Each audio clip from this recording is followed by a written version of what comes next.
Welcome to the first day of the St. Louis Regional Freightways Virtual Freight Week STL 2022. I'm Mary Lamy, the Executive Vice President of Multimodal Enterprises for Bi-State Development, which includes the St. Louis Regional Freightway as one of its enterprises. Freight Week STL is being held in partnership with the Inland Marine Expo hosted in downtown St. Louis. We're kicking off Freight Week STL with Innovation Day, during which we're featuring some of the emerging technologies that have the potential to dramatically change the movement of freight in the years to come. In our opening session, we'll focus on the advances being made by the St. Louis startup Intermotive Autonomous Rail in the development of an autonomous zero emissions rail car that would be able to operate without the use of a locomotive. Autonomous rail cars would enable better use of the U.S. freight rail network and help mitigate the type of supply chain challenges occurring around the globe while reducing pollution in the rail industry. So before we get dived in, we're going to start with thanking our sponsors. Then is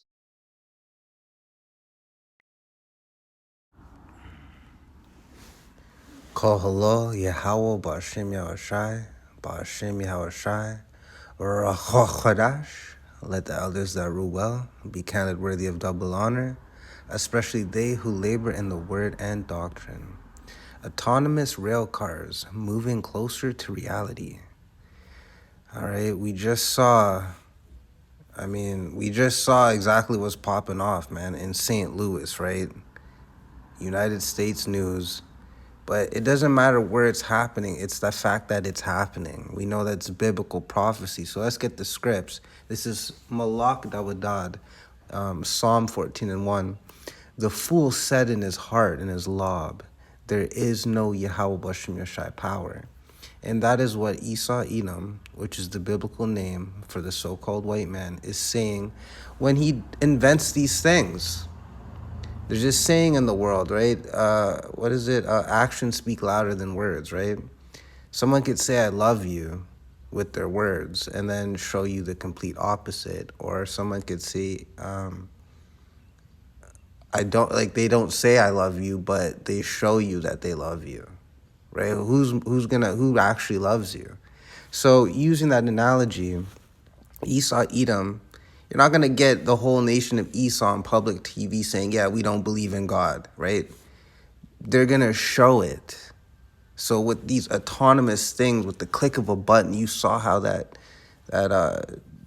train piece, the pieces of train moved autonomously, which we know is modern day witchcraft, right? Because when they use these things, they're not thinking, you know what, even though it may seem like we're in control, it's really how no, an Edomite's not going to think like that, because jumping back, it says in Psalm 14:1, the fool said in his heart and his lob, there is no Yahweh Bashem Yashai power. And when you have those kind of thoughts, your actions are going to correlate with that. That is why we see these things. And these people are under a spell, right? They think they're doing it to further, we're going to save the world. But Esau, Edom doesn't give a crap about the world, man.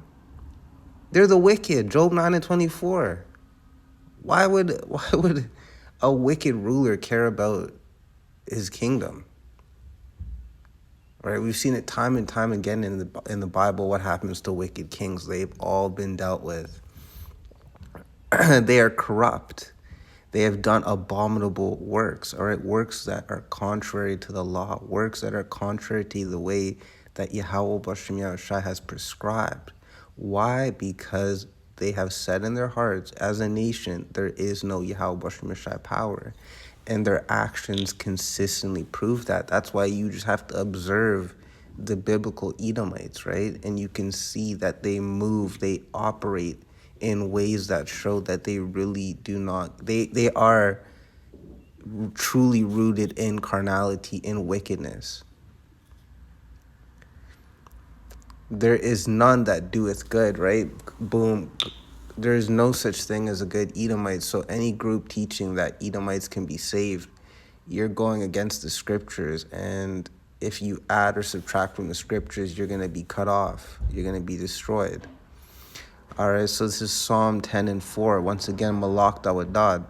The wicked, through the pride of his countenance, right, of his look, will not seek after Yahweh Shai power. Does it look like Esau Edom anytime is going to repent? No, that is impossible. We just read that they believe in their lobs, in their inward parts. There is no power, despite all the proof that there is, because of their pride. So even through their look, just look at them as a nation. Or if you can't do that, look at them. Look at individual Edomites. If you've been cursed to live around enough to do that, right? It's like I'm using levity, but like, you look at them. Shaved sides of the heads, T-shirts in the winter, the music they listen to, the way they move and operate, the way they don't cleanse themselves, the way that they undercook their chicken, and the way that they don't know how to spice meals. Well done is foreign to them. Undercooked is normal to them. It's like the complete opposite of Yaikwab. It shows on them as a nation, as individuals, and all the works that they do. It just reeks of wickedness. They truly are a nation of destruction and war. That is why Yahweh Shai, when he was Isaac or Yashakot,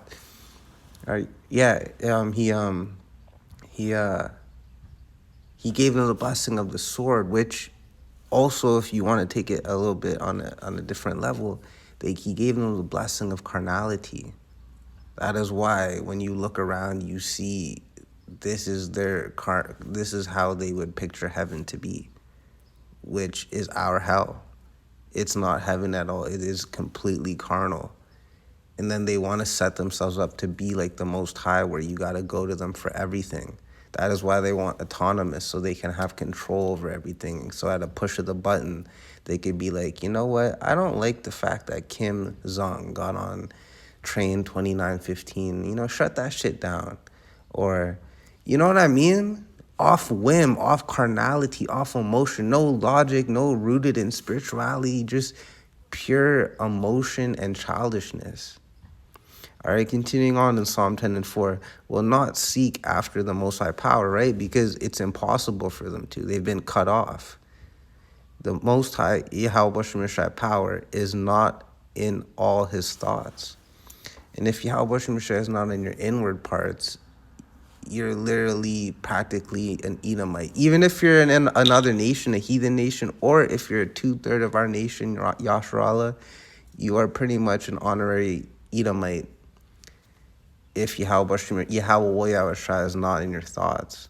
Because Yahweh Shai is like, just saying the names is right, like pushes out righteousness. So actually truly pondering them in righteousness, in truth and sincerity, like that's how you fucking get by in this world, man. Like pondering righteousness in a wicked world.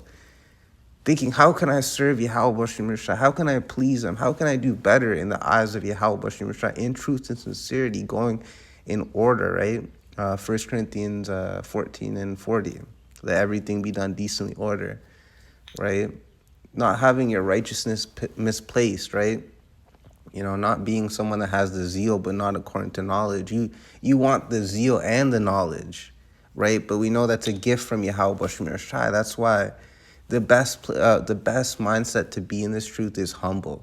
Because if you're consistently and rightfully so in a low state, all Yahweh Shai will do with you, if he has mercy upon you, is lift you up. Right, because I think it's written in Proverbs. It's either, somewhere in Proverbs, but like it's like, don't exalt yourself. It's better for to be in a low position, and you're called to rank up. To come sit amongst the kings, rather than you put yourself to sit amongst the kings, and then they gotta be like, yo, what the fuck you doing, man? You sit, fall back, like you're getting baptized. You know what I mean? Right, so. It's this like that. So Yahweh Shai being the ultimate king, he'll bring you up, man. He knows everything. He created your soul. You know what I'm saying? So sorry to deviate. So so jumping back to this article, you could see how how this is just gradualism. A piece here, a piece there. It's all coming together for this digital cashless society. So with that, I hope you're edified. Shalom.